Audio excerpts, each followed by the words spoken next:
안녕하세요. 가천대학교 의과대학 교수 이영재입니다.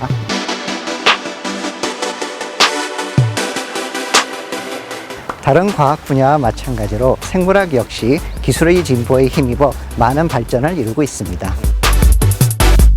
오늘은 이 중에서도 유전자 변형 마우스의 발전과 이들의 제작 기술과 이들의 응용에 대해서 말씀을 드리고자 합니다.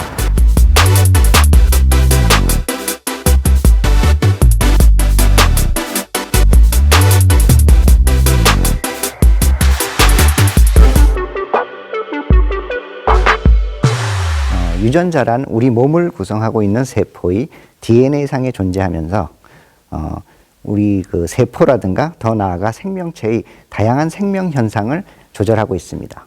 그렇기 때문에 이 유전자에 문제가 생긴다면 여러 가지 유전병이라든가 암, 당뇨 등과 같은 질환을 야기할 수가 있습니다.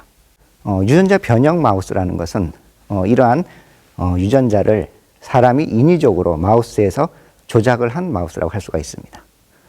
예를 들어 마우스가 원래 가지고 있지 않은 유전자를 사람이 인위적으로 넣어줘서 발현을 시킨다든가, 반대로 마우스가 가지고 있는 유전자를 제거한 마우스를 말합니다. 이러한 유전자 변형 마우스를 이용을 해서 우리는 그 유전자의 기능을 연구하거나 더 나아가 그 관련된 질환의 발병 기전이라든가 아니면 치료 방법을 연구하는 데 활용하고 있습니다.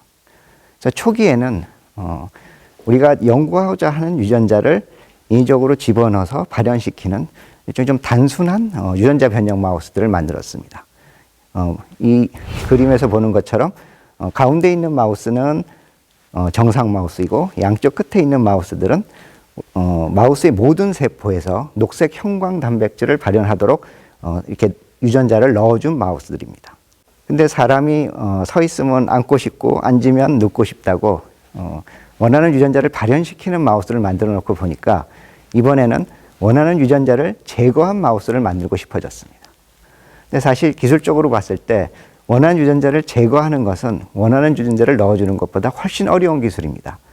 왜냐하면 넣어준 유전자는 마우스의 DNA상에 아무데나 끼어 들어가서 발현만 하면 되는데 원하는 유전자를 제거하기 위해서는 2만 개가 넘는 마우스 유전자 중에 하나만을 골라서 선택적으로 제거를 해야 하기 때문입니다. 그래서 이 분야의 연구 패러다임을 바꾼 두 차례의 큰 기술적 진보가 있었습니다. 첫 번째는 줄기세포를 이용을 해서 먼저 줄기세포에서 원하는 유전자를 제거한 다음 이 줄기세포로 유전자 변형 마우스를 만드는 줄기세포 매개 유전자 변형 마우스 제작 기술이고, 두 번째는 최근 많은 관심을 받고 있는 유전자 가해를 이용한 방법입니다. 사실 줄기세포를 이용한 방법은 마우스라든가 렛과 같이 이렇게 제한적인 몇몇 동물에서만 활용을 할 수가 있었던 반면에 유전자 가해를 이용할 경우에는 이론적으로는 그 어떤 불가능한 생명체가 없다는 점에서 훨씬 더 범용성이 큰 기술이라 할 수가 있습니다. 먼저 줄기세포 매개 유전자 변형 마우스에 대해서 말씀을 드리겠습니다. 사실 사람이나 마우스와 같이 유전자 수도 많고 구조도 복잡한 생명체에서 어떤 특정한 유전자만을 선택적으로 제거한다는 것은 불가능하다는 것이 그 당시에 이제 과학계의 통념이었습니다. 그런데 이 줄기세포 매개 유전자 변형 마우스가 만들어지면서 이게 가능하다는 게 이제 된 거죠. 그래서 그 이후에도 이것은 이 마우스들은 그 생물학 발전에 굉장히 큰 영향을 미쳤습니다.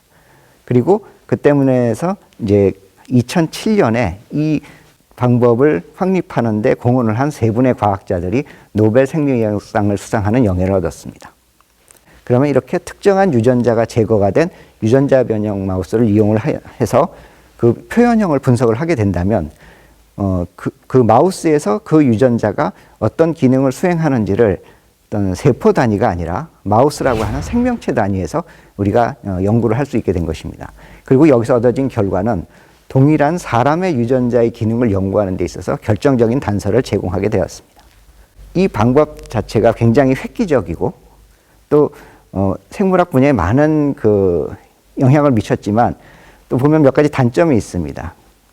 첫 번째는 하나의 유전자 변형 마우스를 만드는데 18개월 정도 걸리는 긴 시간입니다. 그리고 또 이렇게 긴 시간과 많은 연구비 또 노력을 들여가지고 마우스 제작을 했는데 결과적으로 성공률은 50에서 55% 정도밖에 되질 않습니다. 그러니까 이 유전자 변형 마우스 하나를 만드는 것이 굉장히 도전적인 과제라고 할 수가 있죠. 그래서 많은 사람들은 어떻게 하면은 조금이라도 편하게 그리고 더 빨리 또 높은 확률로 유전자 변형 마우스를 만들 수 있는 방법이 없을까 이제 찾게 되었고, 그 결과 이제 유전자 가위를 이용하게 되었습니다. 사실 우리가 유전자 가위라고 통칭을 하고 있지만 원래는 이제 징크핑거 뉴클레이즈, 탈렌, 크리스퍼라고 하는 세 종류의 유전자 가위가 순차적으로 개발이 되었고, 지금은 이제 유전자 가위의 제작의 편의성 등을 이유로 크리스퍼 유전자 가위를 가장 많이 활용을 하고 있고, 마우스에서도 역시 마찬가지로 크리스퍼 유전자 가위를 주로 활용을 해서 유전자 변형 마우스를 만들고 있습니다. 걸리는 시간도 6개월로 단축을 할 수가 있고, 또 성공률도 85에서 95%에 이를 정도로 획기적으로 증가시킬 수가 있었습니다. 그래서 그 줄기세포를 이용하는 방법과 그다음에 유전자 가위를 이용하는 방법 양쪽에서 모두 많은 공헌을 하셨던 제니시 박사가 한 언론 인터뷰에서 물론 좀 과장되게 얘기를 하셨지만, 과거에 줄기세포를 이용하는 방법은 어떤 연구자의 역량이 필요한 부분이 있었지만 이 유전자 가위를 이용할 때는 누구나 만들 수 있다라고 말씀하실 정도였습니다. 이렇게 유전자 변형 마우스를 만드는 것이 이제 쉬워졌기 때문에 지금은 어떤 특별한 유전자를 우리가 연구하는 데 있어서 유전자 변형 마우스를 이용을 하는 것이 선택이 아닌 필수적인 연구 수단으로 자리 잡게 되었습니다. 그리고 크리스퍼 유전자 가위를 만드는 데 공헌한 두 분의 과학자가 2020년에 노벨상을 수상하는 영예를 얻었습니다.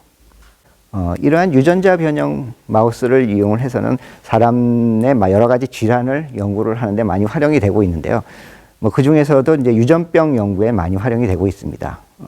예를 들어 제가 연구하는 몇 가지 질병 중에 하나인 유전성 출혈성 모세혈관 확장증은 혈관이 쉽게 파열이 되는 혈관 질환입니다. 그리고 5,000명에서 한 8,000명이 한 명꼴로 나타나는 유전병이죠.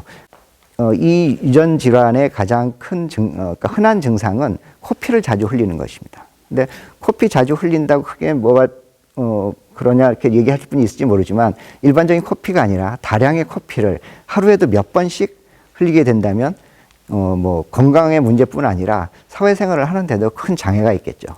그리고 코의 점막에 있는 혈관이 약해져서 출혈이 일어나는 코피가 만약에 뇌에서도 동일한 일이 일어나게 된다면 뇌출혈이 되는 것입니다. 저를 포함해 많은 과학자들이 이제 이 질환의 발병 기전이라든가 치료 방법 등을 연구를 하고 있는데요. 먼저 유전자 검사를 통해서 질환을 가진 환자들의 대부분이 알크원과 엔도글린이라고 불리는 유전자의 돌연변이를 가지고 있는 것을 알게 되었습니다. 최근에 그 미국의 베로 뉴럴로지컬 인스티튜트의 오석 교수님 연구팀과 공동 연구를 통해서 몇 가지 유전자 변형 마우스를 활용을 해서 새로운 사실을 알게 되었습니다. 앞에서 유전성 출혈성 모세혈관 확장증의 원인 유전자가 주로 알크원 아니면 엔도글린이라고 했었는데요. 그렇기 때문에 이제 이 연구를 위해서는 알크원 혹은 엔도글린이 제거된 마우스를 이용하게 됩니다.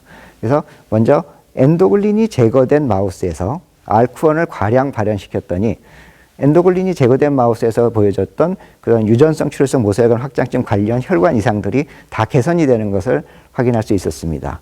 그런데 반대로 알크원이 제거된 마우스에 엔도글린을 과량 발현시켰을 때는 어떠한 혈관 개선도 일어나질 않았습니다. 그래서 이 얘기는 우리가 만약에 알크원의 발현이나 아니면 그 하위 유전자의 발현을 조절할 수 있는 어떤 약제를 개발할 수 있다면 그 약제는 알크원의 돌연변이로 인한 유전성 출혈성 모세혈관 확장증뿐만 아니라 엔도글린의 돌연변이로 인한 유전성 출혈성 모세혈관 확장증 또한 치료할 수 있다는 것을 시사하고 있습니다. 이것은 우리가 그 질환을 연구하는 데 있어서 유전자 변형 마우스를 활용한 한 예라고 할 수가 있습니다. 유전자 변형 마우스, 나아가 유전자 변형 생명체를 만드는 기술은 앞으로도 계속 발전할 것이고, 이는 지금은 해결하지 못하는 많은 난치병들을 해결하는 데 많은 기여를 할 것으로 생각됩니다. 경청해 주셔서 감사합니다.